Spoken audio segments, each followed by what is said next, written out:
여러분 안녕하십니까? 국제유가가 다시 120달러 선을 돌파했습니다.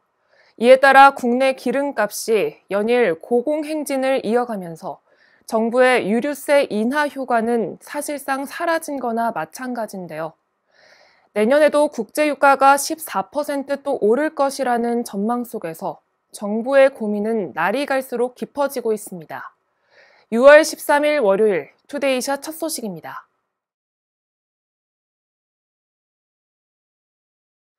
김동연 경기지사 당선인과 유정복 인천시장 당선인은 경기 지역과 인천 발전에 서로 힘을 합쳐나가는 데 뜻을 같이 했습니다. 이들은 오늘 인천 송도 국제도시 지타워에 위치한 유정복 당선인 사무실에서 당선 이후 첫 회동을 가졌는데요. 여야를 떠나 새 정부 성공과 지역 주민들의 삶의 질 향상, 그리고 미래 행복을 위해 지혜와 힘을 모아나가자고 강조했습니다. 부 당선인은 또 경기 가평과 연천군, 인천 강화와 옹진군 등 인구 감소 지역을 위한 공동 대응과 경인 아라뱃길 수변 공간 개발 사업 등 긴밀히 협조해 나갈 계획입니다. 민선 8기 성남시장직 인수위인 공정과 혁신위원회가 오늘 공식적으로 출범했습니다. 신상진 당선인과 인수위원 등 20여 명은 오늘 인수위 현판식과 출범식을 갖고 본격적인 활동에 돌입했는데요. 특히 성남시정 정상화를 위한 특별위원회 인선은 신상진 당선인의 의중을 적극 반영해 전임 시장들의 비리라고 강조해온 대장동과 성남FC, 백현동 개발 등과 관련된 자료들을 면밀히 조사하는 등 진상규명에 전력할 것으로 보입니다. 한편 인수위는 성남시장직 인수에 관한 조례에 따라 인수위원회 위원 14명과 자문위원 30명으로 구성됐습니다. 주한미군 장갑차에 치여 숨진 고 신효순 신미선 양의 20주기 추모제가 오늘 효순 미선 평화공원에서 진행됐는데요. 이재정 경기도 교육감이 오늘 이 자리에 참석해 추모사를 낭독했습니다. 이 교육감은 8년 동안 경기도 교육감으로서 4.16 세월호 참사와 효순 미선 사건을 추모와 기억으로 끝내지 않고 어떻게 교육에 담아 다시 미래의 희망으로 만들어갈 수 있을까가 큰 과제이자 짐이었다고 지난 소회를 밝히기도 했는데요.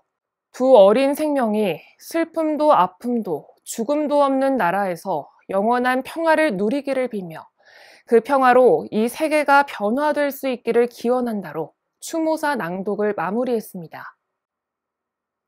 지난 1월부터 2개 노선에서 시범 운영 중인 현금 없는 인천버스가 오는 20일부터 총 17개 노선, 228대 버스로 확대됩니다. 이에 따라 이달 20일부터는 교통카드를 미소지한 승차객은 기존 시범 운영 기간과 동일하게 정류장에 부착된 홍보물 속 QR코드로 모바일 교통카드를 발급받거나 버스 내 비치된 5,000원권 교통카드를 구매하면 바로 승차할 수 있습니다. 성하영시 버스 정책과장은 시범 운영기간 적극적으로 협조해준 시민들에게 감사를 표하며 이번에 확대 운영되는 노선 또한 시민들의 불편함이 없도록 사전 준비와 홍보에 최선을 다하겠다고 말했습니다. 최근 6개월간 전국의 누적 강수량은 188mm로 평년의 절반 수준에도 미치지 못하고 있는데요. 수원 지역의 경우도 지난달 중순 기준 누적 강수량은 138mm로 지난해 누적 강수량 422mm의 37.2%에 불과합니다.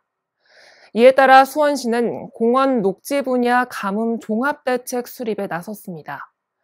시는 가뭄 징후가 감지되거나 발생하면 예보에 따라 단계별로 가뭄 대책 상황실 운영을 추진한다고 밝혔습니다. 예보는 가뭄 징후 감지와 초기 대응, 비상 대응 등 4단계로 구분하고 가뭄이 해소될 때까지 16톤의 급수차 30대를 활용해 긴급 관수 등을 추진할 방침입니다. 요즘 헬스와 홈트레이닝으로 근력 운동을 하는 분들이 많은데요. 일주일에 2시간 이상의 지나친 근력 운동은 오히려 질병 발생률과 사망률을 높인다는 연구 결과가 나왔습니다. 일주일에 2번, 30분에서 1시간 정도의 근력 운동과 함께 유산소 운동을 병행하는 것이 가장 효과적이라고 하니 이 점 꼭 참고하셔서 꾸준한 건강 관리를 하는 게 좋겠습니다.